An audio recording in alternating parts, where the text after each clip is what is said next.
Ladies and gentlemen, welcome to episode number 6 of The Second Caution. I'll be your host, Eric Olenowski, ESPN, NCAA, and Big Ten wrestling analyst. And today's guest really needs no introduction. He's hands down the most dominant freshman in all of college wrestling. 3-time California state champion, currently ranked number 2 in the country, 25-0 on the season. He's Illinois' freshman phenom, Isaiah Martinez. Isaiah, welcome to the show. Thanks for having me, Eric. I'm excited to have you. Yeah, when I was reaching out to you, I was like, I hope.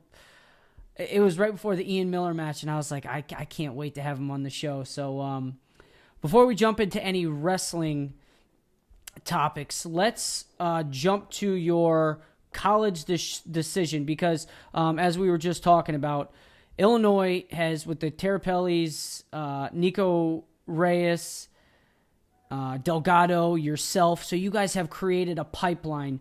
Before Illinois came to you, was there any other schools that were interested in you or you were interested in?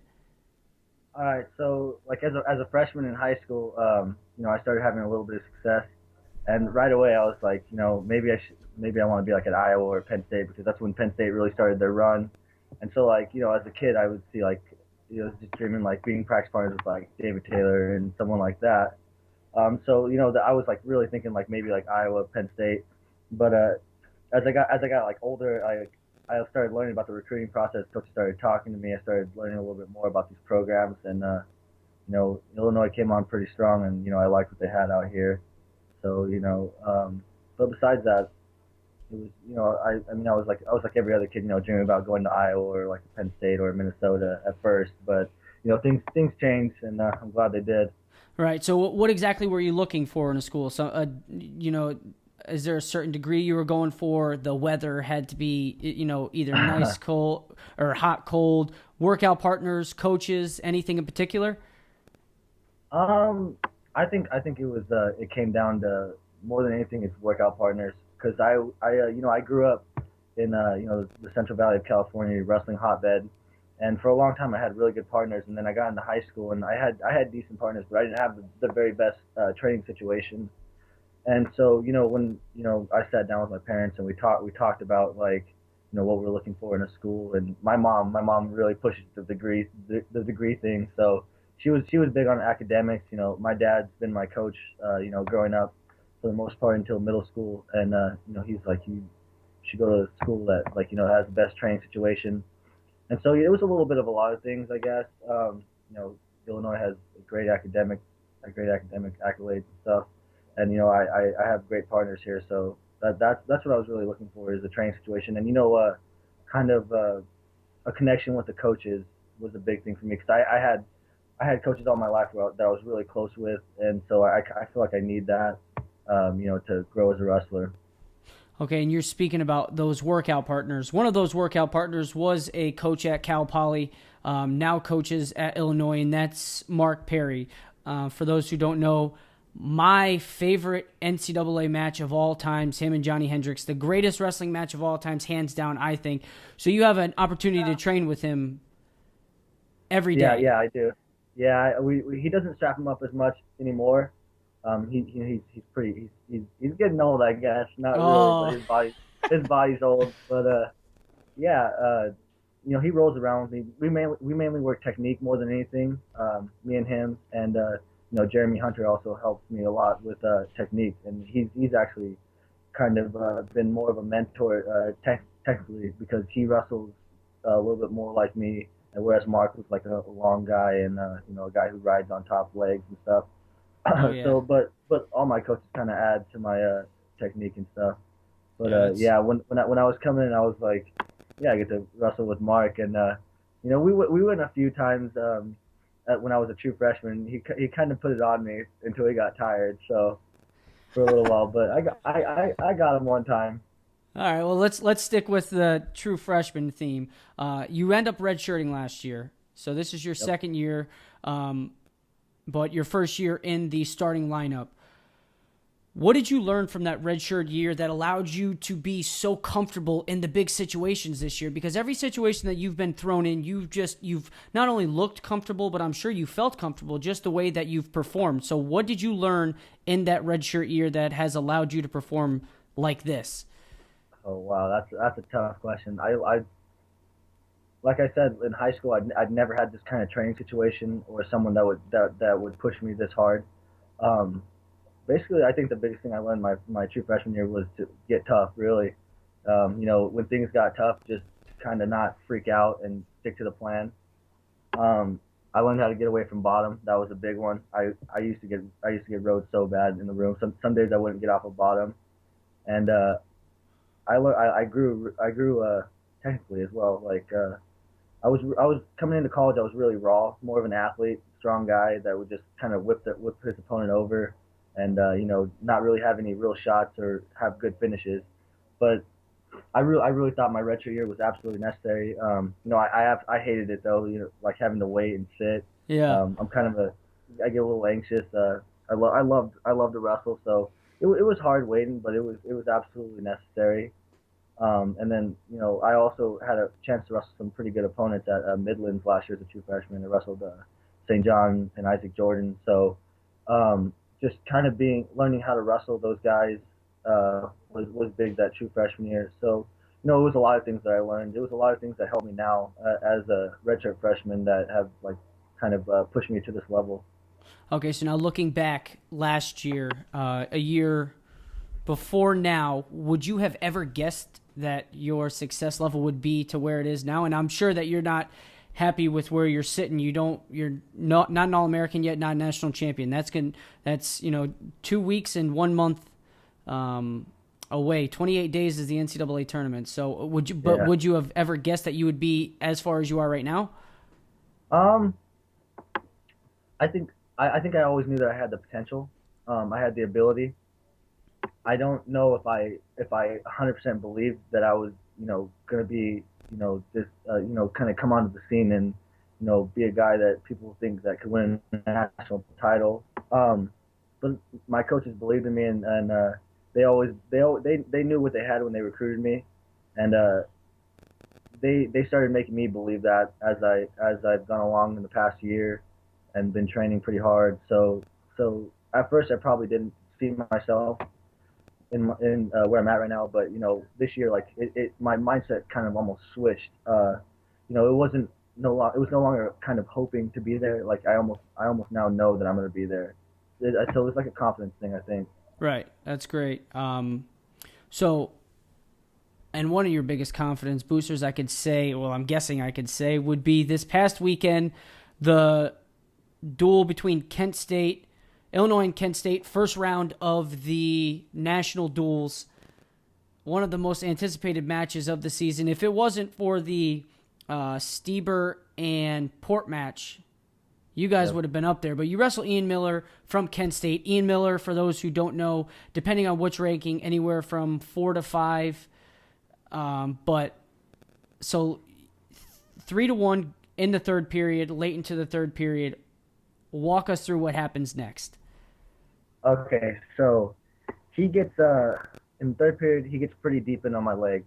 I sprawl, I whiz it down hard, and he's got a seatbelt position, and he instead of trying to run around and get the corner, he goes for my head, and I almost step up and I kind of got away. So and then we as I was stepping up, we locked up in an over under position, and I got my left sided underhook, which is kind of basically where I want to be at all times. And I kept pushing and pushing into him, and there was maybe 40 seconds left, and I heard his coach yell something, and I knew he was going to go for something pretty desperate. And being in an over under situation, I know he's got good lat drops. Oh yeah. So we were in an over under, and I had my underhook, and my other hand, he wrapped pretty tight, and I was like, oh, he's got me beat right here. Like I started freaking out, and what I did was I like limp noodled my right arm, and I came under and Metzgered right as he threw. It was just perfect timing. He went down, and I Metzgered and fell right on top of him. He fell right to his back, and I fell into a half, and then I just settled down and made a fall. Yeah. Yeah, you got the pin. That's so. How did you feel? I mean, you just pinned one of the top 5 kids in the country. So did it feel good? It felt awesome because I don't think I was wrestling very well the entire match. I kind of let him control the pace. Um, a big thing with me is like I want to control the pace, and I knew the way I had to wrestle to beat a guy like that, and the game plan completely like fell apart mid match, and I was maybe I wasn't doing the right things and pushing the pace and taking as many shots as I should be, but it felt good to get that win right at the end, even though I knew my game plan like fell apart and I wasn't doing the right things in the match, so it felt awesome. Yeah, veteran composure right there. Even though you're still young, that showed veteran composure. Let's move on to this weekend. You guys head to Iowa City to take on, it'll be Missouri first round. And let's see. Sorry, I have notes right here. So if you guys beat Missouri, then you will take on Ohio State. And then if you win there, you could potentially take on either Iowa or Minnesota. The match that everyone has been wanting to see all year. Yep. You versus Ness. I mean, would you want that to happen this weekend, or would you rather it wait until Big Tens or NCAA championships? It doesn't really matter. At me being a competitor, I'm saying I want it to happen now. Right. I want it to happen at Big Tens, and then I want it to happen at Nationals. I want to win all 3 of them. I'm So with you. but sometimes I really have no control over what happens with the duels. I can do my part and hope my teammates do their part, and if Minnesota does their part, maybe we'll meet up and link up and have to wrestle.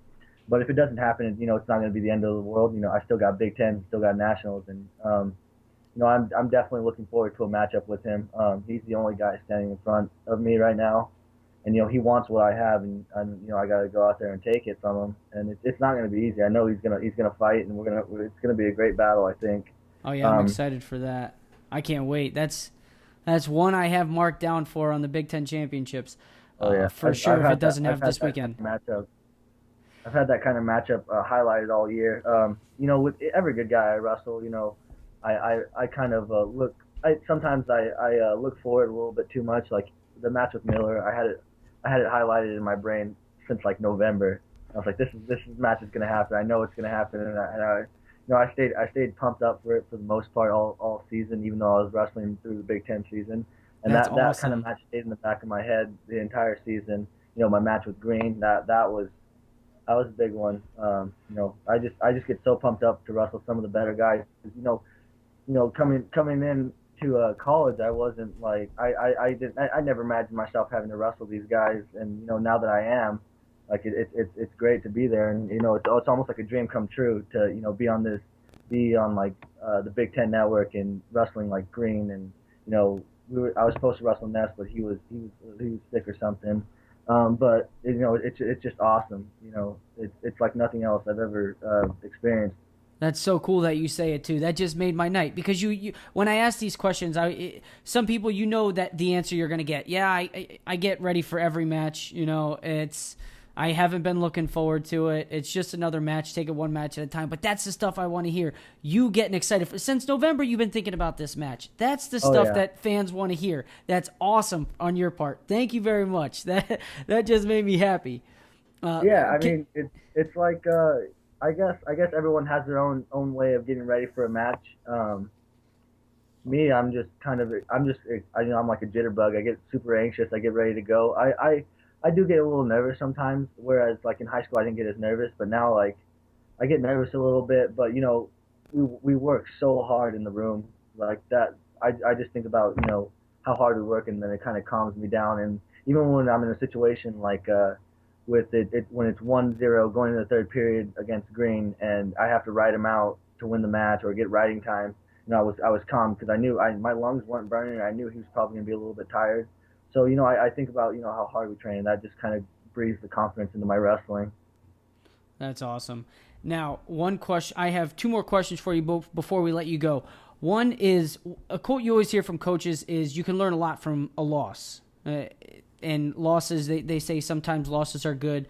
I'm sure you don't think that way you're 25-0 on the season. You don't have any losses. So if there was a single match, a win that really impacted you, that really made you grow as a wrestler this season, what win would it have been? Do you have one in particular that you learned a lot from? Yeah, you're probably gonna laugh at this one. So it was the second round at Midlands. I was wrestling Austin Eads from Old Dominion. Okay. You know, he's not a ranked opponent. You know, someone that I was favored to beat. But so I go into this match and I got ready and like I didn't overlook him whatsoever. So I go in there, shoot a sweep single. He does something with his knee and shin wizards me, tilts me to my back for 5, right out the gate. 30 seconds in, I'm down 5-0. And then I get an escape 5-1, and then I go, you know, I start panicking a little bit, and I place my hands and I reach real hard. He slides me by. I'm down 7-1 in the first minute of the match, and my coaches are like looking at me like, you're fine, don't freak out. And I'm going down because we went out of bounds. I'm going down to the center. I'm like, man, I'm down 7-1 right now. I got a lot of work to do. It's first minute of the match, but you know, my coaches kept you know talking to me throughout the match. You know, get away, get your feet moving, move your hands, take them down, chop away, and then eventually, you know, I made up the point differential, and I took like a 10-point lead going into the third period. we shot at the same time, and unfortunately, he kind of hit his head pretty hard against mine and like got a concussion or something, and he had a default of the match. But more than anything, that kind of match, you know, helped me grow because I've never been in a hole like that in college. So, you know, going down 7-1, learning how to get away and then chop away at a lead, you know, it helped me grow. And you know, I'm not afraid of having to go that hard to kind of make up the point difference. That's kind of been my mentality all year, I guess. You know, I understand that I have quite a big gas tank, and so you know, a match like that where I have to go super hard to make up that point difference was you know, big growing experience for me. Okay, last question for you. Yeah. Most embarrassing. Doesn't have to be high school. Doesn't have to be college. Doesn't anywhere. What is the most embarrassing story that you have of all of wrestling from your wrestling career? Okay, so wow. It's not that bad. It's a little bad, but okay, so it was we were at Fargo. I was a cadet my first year in 8th grade. I was wrestling at 112 pounds. So I was cutting a lot of weight to make 112 pounds. So first day I make weight, you know, I was struggling to make weight, and you know, I never experienced a 2-day weigh-in ever, and so like I shoot up like 10 pounds, and they're like, you got to weigh in the second day. I'm like, what? We got to weigh, like, what do you mean we got to weigh in the second day? It's a freestyle tournament. And so like I'm 10 pounds over. I've never been experienced with cutting weight before this moment. As a 112 pounder, you're 10 pounds over. Yeah, I was I was like 10 pounds over. So and on the first day I go 4-1, and the next day we have the blood round to see who's gonna place at Fargo Freestyle. So, you know, I'm up all night cutting weight. I'm cutting weight, and I in the morning, I think we weigh in at 1 o'clock on the second day of competition for Fargo. So I cut it down to like 3 pounds, and I'm dying. And you know, I didn't end up making weight. I ended up blowing weight at my first 2-day weigh-in, and it gets a little worse. So that was pretty embarrassing because I was 4-1 on the day, and you know, I just had to win one match that I was probably going to win the next day. And so I had to go tell the coaches in the Fargo Dome that I didn't make weight. And I tell one of the coaches, and he just loses his mind, like in front of like this entire crowd, and he's like yelling at me and pointing at me. And it's like, you're not going to be any good, and you can't make weight. And I've never been so embarrassed in my entire life. And even after getting chewed out in front of like the entire Fargo Dome, like everyone's weighing in there. Uh, I go get something to drink, something to eat. You know, I'm feeling sorry for myself because I didn't make weight, and I'm like 13 years old, so like I'm not very mature. So then I go sit in the stands, and one of the coaches calls me up, and he's like, you can't sit with the team because you didn't make weight because you because you didn't want to work hard enough to make weight. And so, have you ever been in the Fargo Dome?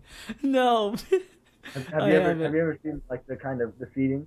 Yeah. Oh Okay, yeah. so like half of the arena is like completely empty, and then one half has like everyone where they're sitting. They're like, you gotta go sit on the far side at the very top by yourself.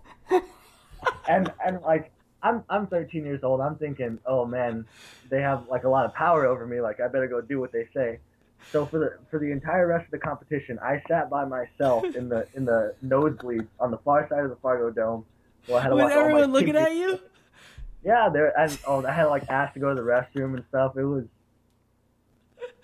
Oh, I wasn't ready for that. Oh, that is yeah, awesome. it was that's I'm probably my most crying. embarrassing. I'm crying. That's great. Oh man, you're never gonna hear the end of that one.